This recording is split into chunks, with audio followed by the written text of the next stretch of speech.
అయ్యా నా గుడి మేస్త్రి పనులు కొంచెం నేర్పియండి అయ్యా. దానికెందుకు అంత దీనంగా అడుగుతున్నావా? నువ్వు నా కొడుకు మాదిరిగా నీకు నేను నేర్పిస్తాను రా. ఒక మూట సిమెంట్కి 10 అనకొళ్ళు ఇసుకేయాలా.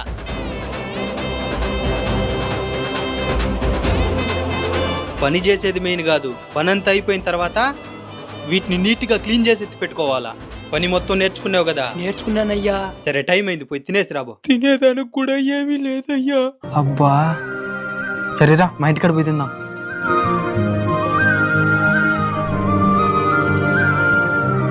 సరే, ఇక్కడే ఉండు, లోపలికి పోయి వస్తాం. సరేనయ్యా. మేస్త్రి మేస్త్రి ఏమునా? రేపు ఒక పని ఉంది, మేస్త్రిని పనికి పిలుద్దామని వచ్చిన. ఇటానా ఆయన ఎందుకు నా పిలుస్తావా?